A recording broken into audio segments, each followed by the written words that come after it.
Hello students. So class 9 के मैं सब चैप्टर्स कंप्लीट कर चुकी हूँ। आप मेरे यूट्यूब चैनल पे सब चैप्टर्स की वीडियो देख सकते हैं। आज मैं स्टार्ट कर रही हूँ with class 10 chapter 1 real numbers. So let's start. So the first of all the most important thing is what is a real number. What is a real number. So हमने first of all हम start करेंगे rational number के definition से। हमने class 9th में इसकी definition हमने already पढ़ी है। अभी मैं इसको वापस रिवाइज करवा रही हूँ। So a rational number is any number that can be express as a fraction a by b. So अगर मैं किसी भी नंबर को ए बाय बी फॉर्म में लिख सकती हूँ। ए बाय बी फॉर्म में लिख सकती हूँ जहां पर ए और बी जो होंगे वो इंटीजर्स होंगे और B not equal to zero होगा। तीन कंडीशन है, मैं देख सकती हूँ यहाँ पर। पहली कंडीशन पहली कंडीशन है कि जो नंबर है उसको मैं ए बाय बी फॉर्म में लिख सकूं। ए बाय बी फॉर्म में। दूसरी कंडीशन कि इसमें ए और बी जो है वो इंटीजर्स होने चाहिए। तीसरी condition B not equal to zero होना चाहिए। तो अगर कोई भी नंबर इन तीन कंडीशन को सेटिस्फाई करता है तो उसे हम कहते हैं rational number. Now irrational number. अब मैंने कहा कि किसी भी नंबर को अगर मैं ए बाय बी फॉर्म में लिख सकती हूँ जहां पर ए और बी इंटीजर्स हो, B not equal to zero, तो रैशनल नंबर है। जिस नंबर को मैं इन तीनों कंडीशन को सेटिस्फाई करते हुए ऐसे नंबर को नहीं लिख सकती, मतलब अगर मैं किसी नंबर को ए बाय बी फॉर्म में नहीं लिख सकती जहां पर ए और बी इंटीजर्स हो, B not equal to zero, मतलब अगर कोई नंबर इन तीनों कंडीशंस में से कोई भी कंडीशन सेटिस्फाई नहीं करता है, मतलब अगर मैं उसको नहीं लिख सकती उस फॉर्म में, तो हम कहते हैं कि वो एक इरेशनल नंबर होगा। इन शॉर्ट, क्लास 10 तक ये इंपॉर्टेंट है कि अगर किसी नंबर को मैं ए बाय बी फॉर्म में लिख सकती हूँ जहां ए और बी इंटीजर्स है, B not equal to zero है, रैशनल नंबर है। अगर मैं किसी नंबर को इस फॉर्म में नहीं लिख सकती हूँ तो वो इरेशनल नंबर है, जिसको इस नंबर के फॉर्म में नहीं लिख सकते, कैन नॉट। अब अगर मैं रैशनल नंबर्स और इरेशनल नंबर्स को टुगेदर एक सेट बना दूं तो वो फॉर्म करते हैं रियल नंबर्स। मतलब रियल नंबर जो होता है is a set of rational and irrational numbers together. Let's start with the fundamental theorem of arithmetic. This is the most important theorem. Paper point of view से बहुत important है। Exam में हमसे theorem directly पूछी जा सकती है या फिर इस थ्योरम के साथ कुछ क्वेश्चन भी पूछा जा सकता है। तो पहले हम थ्योरम के साथ स्टार्ट करते हैं, देन मैं इस पे बेस कुछ क्वेश्चंस बताऊंगी जो पेपर में पूछे जा सकते हैं, बट ये पेपर पॉइंट ऑफ व्यू से बहुत ज्यादा इंपॉर्टेंट थ्योरम है। Fundamental theorem of arithmetic. Every integer greater than 1 can be uniquely expressed as a product of prime numbers except for the order of factors. अब इसका मतलब क्या है, तो मैं इस डेफिनेशन का मतलब एग्जांपल के थ्रू बताती हूँ, उससे आपकी ज्यादा बेटर अंडरस्टैंडिंग हो पाएगी। एवरी इंटीजर, इन्होंने बोला है इंटीजर, तो मैंने मान लो वो इंटीजर 12 ले लिया, can be uniquely express as a product of prime numbers. इधर मैं देख सकती हूँ कि 12 को मैं लिख सकती हूँ 2 into 3 equal to 2 square into 3, मतलब इसको मैंने लिख दिया as a product of prime. 12 को जो एक इंटीजर था इसको मैंने as a product of prime number लिख दिया। अब ये यूनिकली एक्सप्रेस है। यूनिकली एक्सप्रेस मतलब क्या होता है कि इस 12 को मैं बस 2 स्क्वायर इंटू 3 लिख सकती हूँ। इसके अलावा मैं 12 को एज अ प्रोडक्ट ऑफ कोई और प्राइम नंबर नहीं लिख सकती। मैं ये नहीं कह सकती कि 12 को मैं लिख रही हूँ 2 स्क्वायर इंटू 3, अब मैं इसको कुछ और भी लिख सकती हूँ, नहीं। As a product of prime numbers की अगर मैं बात करूं तो इसको मैं बस यूनिकली एक्सप्रेस, मतलब इसको मैं बस इसी फॉर्म में ही लिख सकती हूँ 2 square into 3 except for the order of factor. Except मतलब क्या है, इसका लाइन का मतलब क्या है कि accept for the order of factor. ये इसलिए है कि हाँ, मैं 2 स्क्वायर इंटू 3 को लिख सकती हूँ 3 इंटू 2 स्क्वायर। मैं लिख सकती हूँ 2 स्क्वायर इंटू 3 को 3 इंटू 2 स्क्वायर। तो मतलब ऑर्डर जो है वो डिफरेंट हो सकता है कि मैं 2 स्क्वायर इंटू 3 ना लिख के 3 इंटू 2 स्क्वायर लिख दूं। तो वो एक एक्सेप्शन है।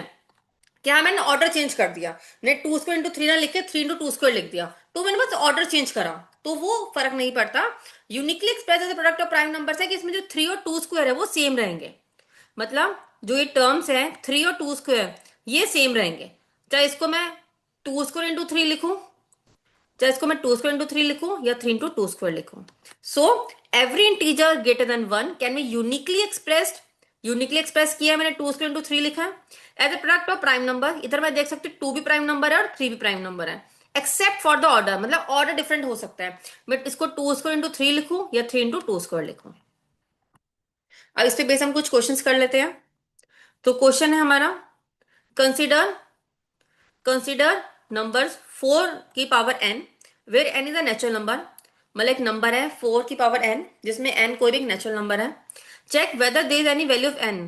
अब मुझे फाइंड करना है क्या ऐसी कोई n की वैल्यू फाइंड होगी जिससे 4 to the power n zero पे एंड कर जाए। मतलब जैसे मैंने एक नंबर लिया है 4 की पावर n है,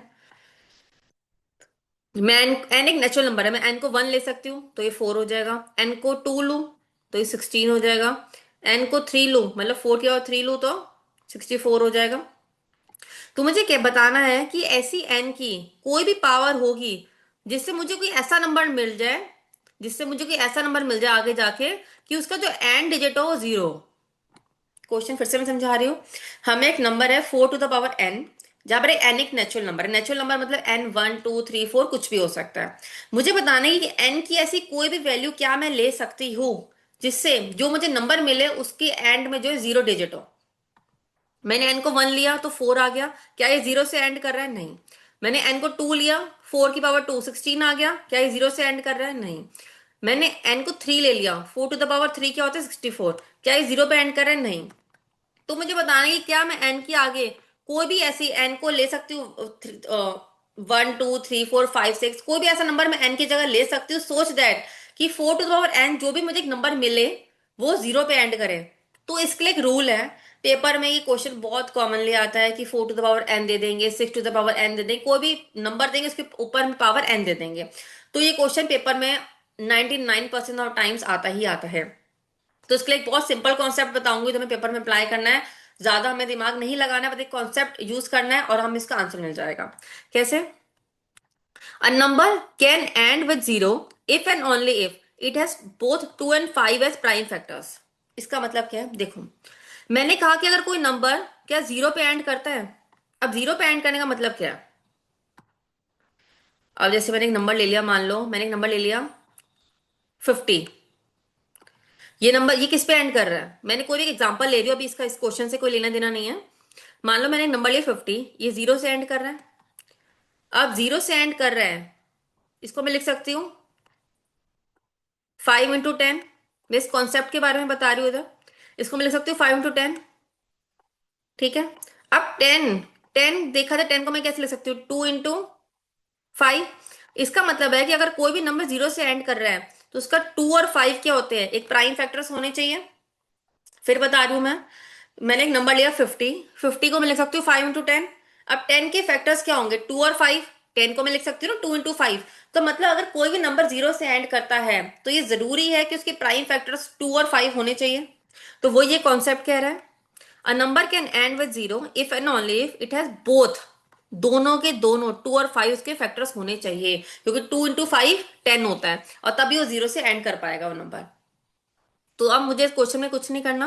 मेरे को नंबर था 4 टू द पावर n, मैंने 4 को लिखा 2 into 2, बाहर पावर n लिख दिया मैंने।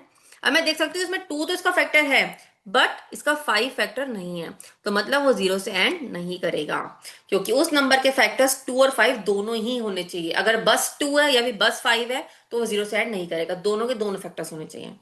अगला क्वेश्चन है, check whether 6 to the power n। Same concept follow करेंगे। 6 टू द पावर n को मैं लिख सकती हूँ, 6 की जगह मैं लिख सकती हूँ 2 into 3 to the power n। अब इधर 2 तो फैक्टर है बट इसमें 5 फैक्टर नहीं है, तो अगेन ये जीरो से एंड नहीं करेगा। ये सिंपल कॉन्सेप्ट मुझे पेपर में फॉलो करना है। अब बात आती है कि इसमें मैंने ये वाली थ्योरम का यूज करी। फंडामेंटल थ्योरम ऑफ अर्थमेटिक कहती है कि मैं किसी भी नंबर को यूनिकली एक्सप्रेस करती हूँ प्राइम फैक्टर्स में, मतलब उसको as a fact product of prime factor express करने का एक ही वे है। जैसे इधर मैं 30 को 2 into 3 into 5 ही लिख सकती हूँ, इसके अलावा कुछ और तरीका नहीं है लिखने का। ऑर्डर मैटर कर सकता है, ऑर्डर हो सकता है कि मैं लिख दू 3 into 2 into 5, वो अलग बात है, वो तो मेरी एक्सेप्शन है, वो मैंने ऑलरेडी डिस्कस किया थ्योरम में कि वो एक्सेप्शन है कि हाँ ऑर्डर डिफरेंट कर सकता है, बट वैसे वो यूनिकली एक्सप्रेस्ड ही होगा कि 2 3 5 ही होंगे इसके फैक्टर्स। 2 into 3 into 5 लिख दूं मैं, चाहे मैं 3 into 2 into 5 लिख दूं। तो मतलब इस क्वेश्चन में देखा जाए तो मैं 4 को लिख सकती हूँ 2 into 2, 6 को लिख सकती हूँ 2 into 3। ये यूनिकली एक्सप्रेस्ड है, ये मतलब इस थ्योरम को अगर मैं यूज करती हूँ फंडामेंटल थ्योरम ऑफ अर्थमेटिक, तो इसके अकॉर्डिंग मैं इसको 4 को 2 into 2 और 6 को 2 into 3 ही लिख सकती हूँ। मतलब ऐसा नहीं है कि मैंने 2 into 3 लिखा 6 को तो किसी और बच्चे ने कुछ और लिख दिया, नहीं, ये यूनिकली एक्सप्रेस्ड ही है। तो इधर पेपर में जरूरी है कि ये वाली थ्योरम हम एक बार मेंशन कर देंगे, फंडामेंटल थ्योरम ऑफ अर्थमेटिक। इस पॉइंट पे ही आप मेंशन कर सकते हो, इस पॉइंट पे जहां आपने लिखा 6 को 2 into 3, यही लिख देना कि हाँ according to fundamental theorem of arithmetics 6 को मैं 2 into 3 ही लिख सकती हूँ, इसके अलावा कोई और तरीका नहीं है लिखने का। उसके बाद कहूंगी क्योंकि एक ही तरीका है 6 को 2 into 3 लिखने का, तो मतलब 2 और 3 है, 5 इसमें फैक्टर नहीं होगा, किसी भी कीमत पे नहीं होगा, तो मतलब ये 0 से एंड नहीं करेगा। अब हम एलसीएम और एचसीएफ पे स्टार्ट करते हैं बाय प्राइम फैक्टराइजेशन मेथड। ये हमने ऑल द ये वाला मेथड पहले भी करा है, बट हम हाँ इस चैप्टर में एक बार ये क्वेश्चन इस मेथड को फिर से रिवाइज कर लेते हैं। 6 और 26 को मैं लिख सकती हूँ प्राइम फैक्टराइजेशन इस तरीके से कर सकते हैं, 2 3 6, 3 1 3। 20 को मैं लिख सकती हूँ 2 10 20, 2 5 10, 5 into 1। तो मतलब 6 को मैंने लिख दिया 2 into 3, 20 को लिख दिया मैंने 2 into 2 into 5। अब एचसीएफ कैसे निकालेंगे, इसके लिए मैं एक बहुत आसान मेथड बताती हूँ। इसको एक तरीका है कॉमन, हमें कॉमन नंबर फाइंड करना है। अभी तो मैं देख सकती हूँ 2 3 2 2 5, इधर मैं देख सकती हूँ 6 में है 2 और 3, 20 में 2 2 और 5, तो इसमें कॉमन नंबर क्या है, इसमें कॉमन नंबर है 2। एक ही 2 है जो दोनों में है। अब इधर आप कहेंगे 20 में तो एक और 2 है, आप कह सकते हैं 20 में एक और 2 है, बट 6 में तो एक ही 2 है ना, 6 में मेरे पास बस एक 2 है, 20 में मेरे पास दो 2 है, तो मैं कॉमन में एक ही 2 लूंगी जो दोनों में है, दोनों में एक 2 है तो मैं एक ही 2 लूंगी, तो ऐसे हो जाएगा 2। अब एलसीएम, तो एलसीएम तो हमें प्राइम फैक्टराइजेशन से आता है फाइंड आउट करना, हमने ऑलरेडी अपनी क्लास 8 और 9 में किया है ये।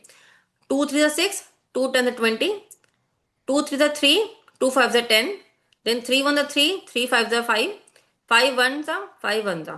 सो एलसीएम हो गया इन सब नंबर्स का प्रोडक्ट 2 into 2 into 3 into 5, जो हो गया 60।